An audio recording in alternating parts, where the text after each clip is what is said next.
Assalamualaikum guys, welcome back. Daripada sekolah lagi, kita dah diajar dengan peribahasa ni. Ikut rasa, binasa. Ikut mata, buta. Ikut hati, game over. Apa yang orang-orang tu cuba sampaikan ialah kalau kata kita ikut hawa nafsu, kita sendiri yang akan merana. Itulah yang jadi dekat satu kisah yang viral baru-baru ni. Walaupun permulaan isu ni sebenarnya memang dah lama dah, tapi kesan dia baru dapat tengok sekarang ni. Kisah dia, ada seorang lelaki ni, tak tahulah apa yang dia makan, apa yang dia minum beberapa bulan lepas. Dia ada buat satu status dekat social media yang mana dia boleh pula lafazkan cerai untuk benda yang pada aku kurang bijak. Sebelum ni, ada seorang lelaki ni, dia buat status dekat social media dan kaitkan politik dengan personal life dia. Dekat dalam satu posting yang dibuat oleh individu ni Februari lepas, dia ada tulis, "Wallahi, saya akan ceraikan bini saya dengan lafaz talak 3 jika PMX dan Kerajaan Perpaduan masih bertahan sampai bulan 8 2023." Dan posting ni mula viral dan dikongsikan oleh ramai orang sejak daripada bulan 8 sebab yelah dah sampai bulan 8 tapi kita masih lagi berperdana menteri kan Datuk Seri Anwar Ibrahim. So, ramailah sebenarnya yang nak tahu status perkahwinan individu ni. Makanya soalan ni diajukan kepada Menteri di Jabatan Perdana Menteri Hal Ehwal Islam, Datuk Seri Naim Mokhtar, yang mana jawab beliau, Saya faham, jika lafaz taklik tersebut, lafaz ni nama lafaz taklik, dikaitkan dengan kejatuhan kerajaan dan juga pertukaran Perdana Menteri. Itu taklik yang dibuat. Daripada sudut hukum, taklik ni tidak boleh ditarik apabila telah dilafazkan. Dalam konteks ini, bila mana taklik itu dikaitkan dengan perceraian dengan talak 3 kepada seorang isteri, yang ini adalah satu perkara yang amat tidak bertanggungjawab. Sebab seorang isteri tadi itu dia tidak boleh dijadikan objek pertukaran jadi sebab kepada sesuatu taklik. Sebab isteri ini perlu dinilai, dinaikkan martabatnya. Islam telah menaikkan taraf seorang isteri tersebut dan seorang wanita. Sama ada jatuh talak ataupun tidak, di bawah peruntukan undang-undang jelas menunjukkan bahawa mana-mana permohonan untuk mengesahkan taklik itu, pihak-pihak dia perlu filekan kes di Mahkamah Syariah. Yang ini diperuntukkan dalam semua enactment negeri-negeri. Jadi dinasihatkan kepada isteri ataupun suami yang mana taklik itu telah dilafazkan untuk memfilekan permohonan di mahkamah bagi mengesahkan perceraian taklik tersebut. Hanya hakim syar'i di mana pihak-pihak bermasautin sahaja yang boleh menentukan sama ada taklik tersebut jatuh ataupun tidak.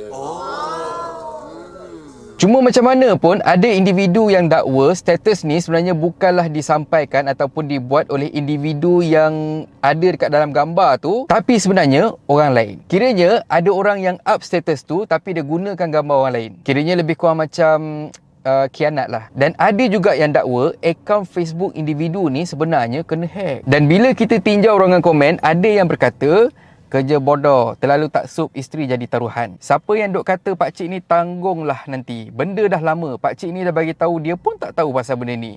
Dia cakap bukan dia yang buat. Andai betul pakcik ni kena fitnah, carilah dia nanti pergi minta maaf. Benda dalam Facebook, kadang-kadang orang hack Facebook dan fitnah macam-macam. Siasat dulu kesahihan beritanya. Ulasan dibuat seolah-olah benar benda ni berlaku. Nak tanya juga, apa hukumnya kalau kata post tu dibuat orang lain sebab isu politik? Kalau betul lafaz berlaku, memang kena ke Mahkamah Syariah untuk sahkan. Tapi kalau tak berlaku, memang tak perlu. Cuma perlu buat laporan polis. Ya, betul. Wallahualam. Betul tak betul tu belakang cerita. Sebab kalau betul lah individu ni duk lafazkan cerai, makanya elok pergi ke Jabatan Agama. Sebabnya benda ni tak boleh nak dibuat main. Kalau kata cerai tu sememangnya sah, bermakna selagi dia bersama dengan isteri ataupun bekas isteri dia, maksudnya diorang sebenarnya buat maksiat dan bukannya buat ibadah. Kalau benda ni tak betul, aku setuju dengan pandangan netizen tadi, pergi buat report polis. Benda ni kena clarify. Sebabnya kalau tak, nanya orang yang kena fitnah tu. Kena ingat, jangan pula korang buat perangai isteri pertama dipolitikkan, isteri kedua cantik kan.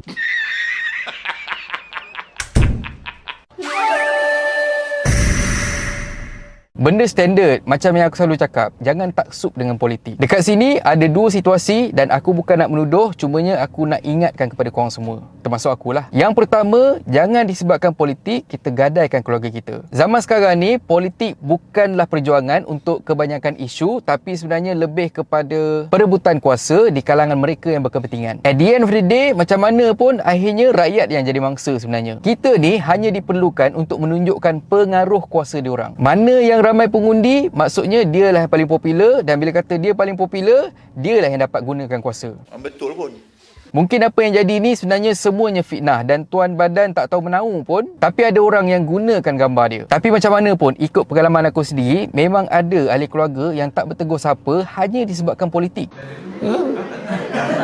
Yang mak ayah sokong parti A, yang anak menantu sokong parti B. Makanya dorang duk berkelahi, duk bertengkar benda semua, last anak menantu tak balik rumah, tak balik beraya dan sebagainya. Bapa yang bersalah dalam soal ini. Kita tak payah tengok jauh pun. Kita tengok Azmin Ali dengan Azwan Ali. Itu dah cukup dah. Yang kedua, janganlah disebabkan politik kita sampai fitnah memfitnah. Tak berbala langsung sebabnya macam aku cakap tadi, politik zaman sekarang ni bukan pasal perjuangan. Dan dalam Islam, kita tak diajar untuk buat taktik keji untuk dapatkan kuasa. So, pada semua, kita anggap apa yang jadi ni, isu ni sebagai satu pengajaran untuk kita semua. Benda paling bernilai dekat dalam dunia ni ialah agama dan juga keluarga. Jangan sebab orang lain yang rebut kuasa, kita pula beria. Dan akhir kata pepantun, hari Minggu singgah Melaka. Kota runtuh akibat kuasa. Kerana politik, korban keluarga. Akhirnya hidup sebatang kara. Dan kalau korang suka konten ada dalam channel ni, please consider to subscribe. Okay? So thank you very much for watching and have a nice day. Jangan lupa subscribe @Donivia.